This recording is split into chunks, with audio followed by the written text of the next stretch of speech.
Hey, what's going on, guys? It's FPL Yusuf, and welcome back to another video on my YouTube channel. Today, I'm going to be going over my Game Week 6 wildcard draft ahead of the next week's deadline.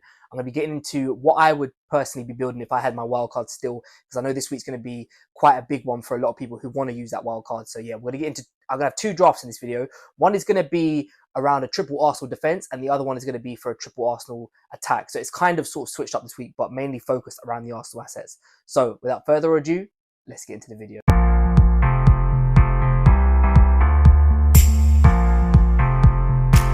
Welcome back, guys. Thank you so much for joining me here today on my YouTube channel for another video. Before we get into this, if you wouldn't mind dropping a thumbs up and subscribing down below, it would be greatly appreciated. So yeah, like I said in my intro, today I'm going to be having two drafts ahead of the Game Week 6 deadline. I'm going to be going over two different types. One is going to have a triple Arsenal defense, and the other one is going to have an Arsenal triple up, which is spread with midfield assets as well. So firstly, as you guys can see on screen, we're going to get into the one that is sort of spread a little bit more. So we're going to start off in goal, and that is David Raya. Now, for me personally, I don't like the idea of switching between goalkeepers. And I know, you can save up to $1 million, depending on if you get 4.5.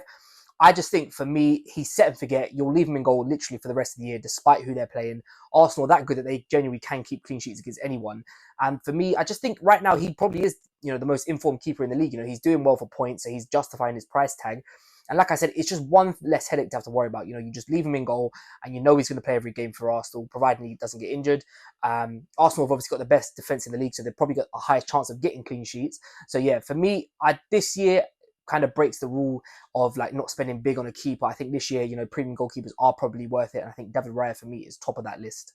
Okay, moving on to the defence, I have got Gabriel. Now, at the time of me recording this, Arsenal are currently at half-time versus Manchester City, and Gabriel has scored yet again from another corner, and this is exactly why he is here over Saliba in this draft, and that's because I think he just offers that threat from set pieces just a little bit more than William Saliba does.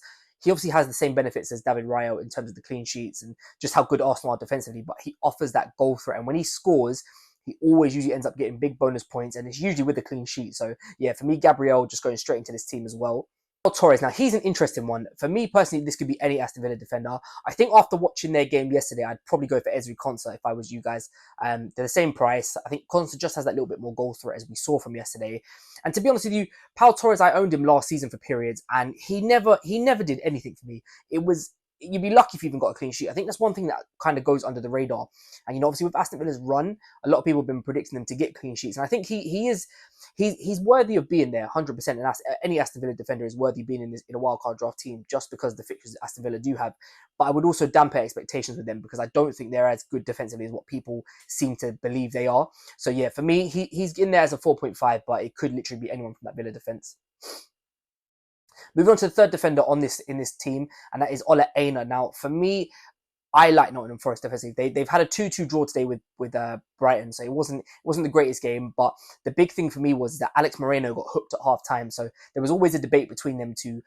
Do you go for Ole Aina, who's I think he's 4.4 at this point. Alex Moreno is 4.5, but as we saw, Ole Aina offers right back and left back. So when Alex Moreno come off, Ole Aina started at right back, but he moved to left back and allowed Nico Williams to go to the right back spot. So yeah, for me, Ole Aina, I think Forest have got some decent fixtures coming up. He's 4.4 million, so he's a good price. Forest are a good defense as well, so you will see them keep clean sheets. And yeah, he's usually quite good for bonus points as well. So I think coming at the price point and with the fixtures Forest have, he rotates nicely with other players as well. So yeah, for me, Ole Aina is going to be the third one in this defense. The last two that we got into is one is Mazraoui, again, who rotates nicely with Ole Aina, with Pau Torres. Man United back-to-back clean sheets for the last 2 weeks, so that's great. I think it's worth me saying, if you could find the 0.5 million extra, which this team does have, I would personally go for De Ligt, because I think De Ligt's set from threat pieces as being quite obvious to me, at least recently. He looks like he's getting on the end of corners, and I think when you've got a defender, that's kind of what you want. He's quite good for bonus points as well. So yeah, either if you got the 4.5, Mazraoui is definitely the guy. If you can spare the 0.5 extra, I would definitely suggest going for Matthias De Ligt. And the last defender on this list is Michael Keane. It could be anyone. It's literally just a 4 million defender, which you're probably not going to want to use, but it's just there anyway. So onto the midfield, and it's probably maybe arguably the best captaincy choice of Game Week 6, and that is Bukayo Saka. There is no room in this team, as you can see, for Mo Salah. It is one or the other, and I think the difference between the 2.5 million, I do just think Saka plus what you can do with that money elsewhere is just a little bit better than Mo Salah. Now, Mo Salah's been a bit quiet the last few weeks. That's not to say he couldn't outscore Saka over these next couple of weeks, but the fixtures that Arsenal have, Leicester, Southampton, Bournemouth, they've just got really good fixtures on paper. And I know football's not played on paper, but you want to give yourself the best chance. Saka's on, penalties for Arsenal. He's on corners for Arsenal. Again, he's got an assist today, which Gabriel scored at the time of recording. So yeah, for me, Bukayo Saka in at 10 million.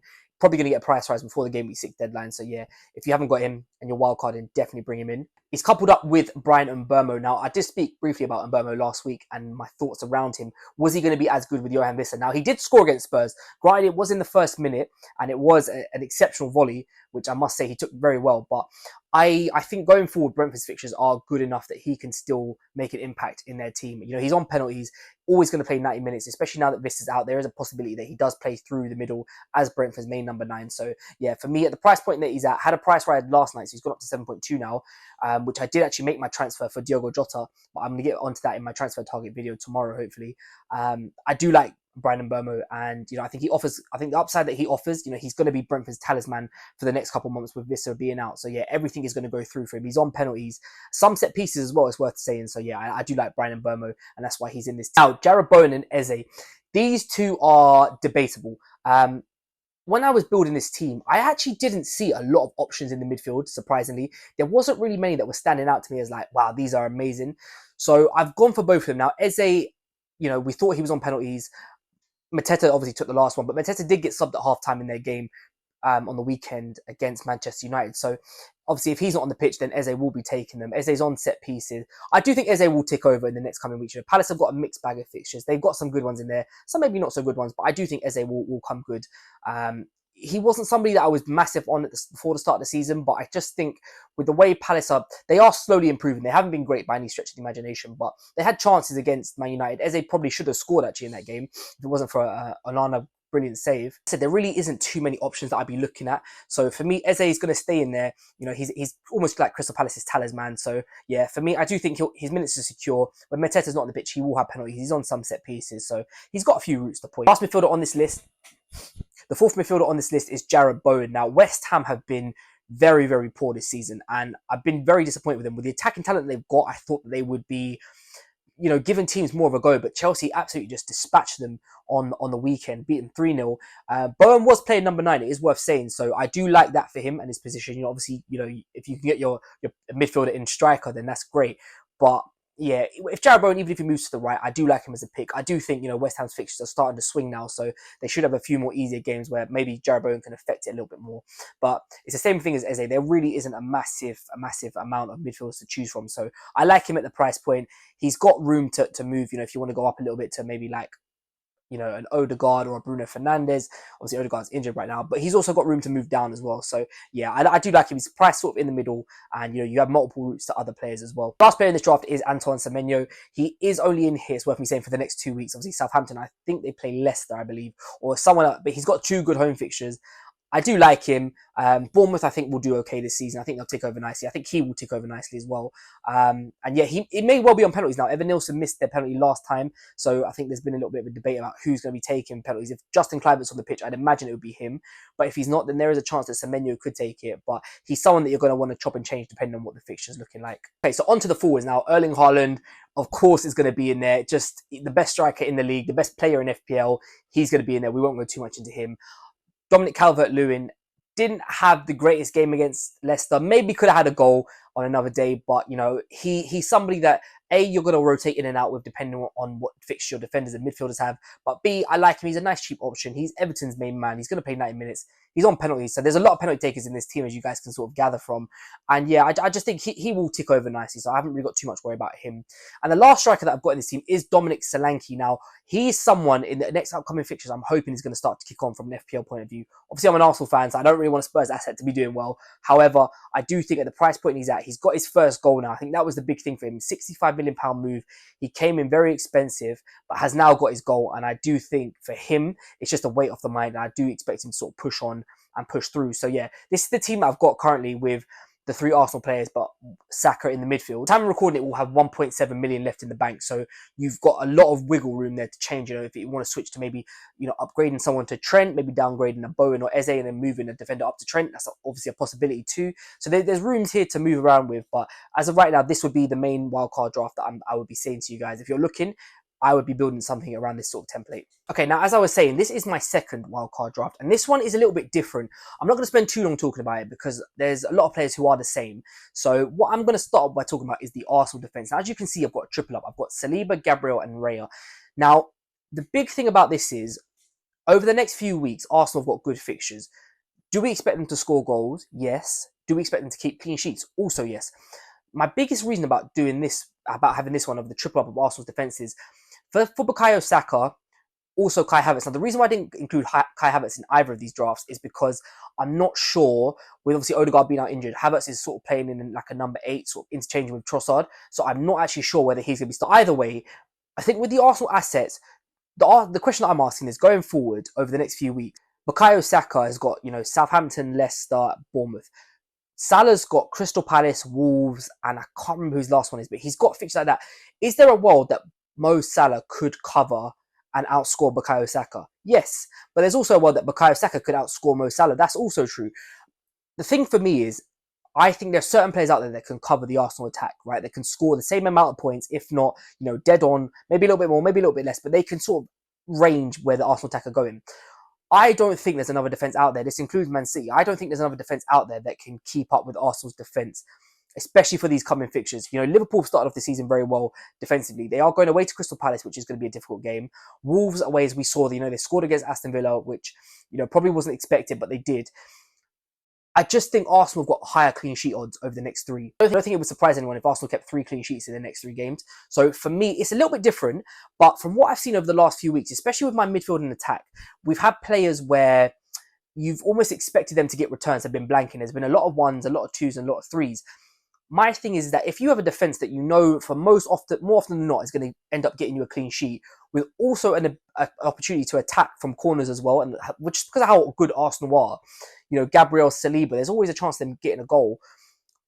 I just think the upside of Arsenal's defence could be quite solid, especially if you're having a bad game week in other positions as well. So it's just something to think about. It's something a little bit different. But yeah, we've got the triple Arsenal defence in this. Torres and Mazraoui, we spoke about them already. They're here. But the one big thing is also with this triple Arsenal defence, as you can see, I've got Trent in this team as well. Now, I'm actually very pleased with how this team looks.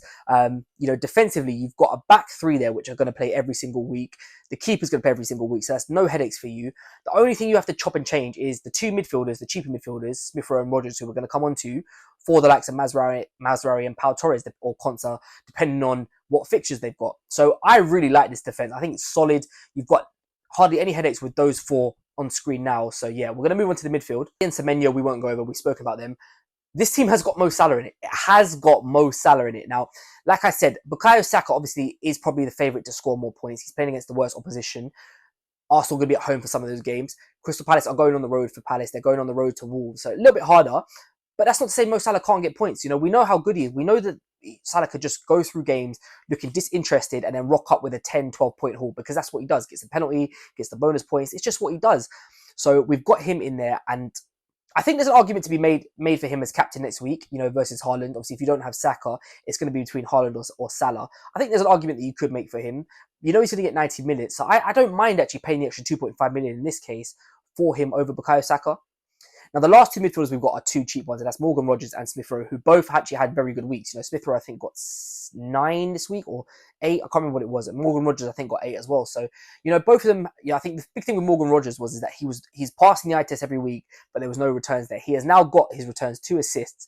And like I said, you don't have to play these 2 every week, because you've got Pau Torres, you've got Mazraoui on the bench, who you can chop and change with depending on what the fixture and what teams are playing. So, yeah, for me, 2 cheap midfielders, of course, you have to bring them in there just to accommodate the likes of Trent. But if you really didn't want to go for those midfielders, you could always drop Trent down to a Pedro Porro or to someone else and move them 2 up.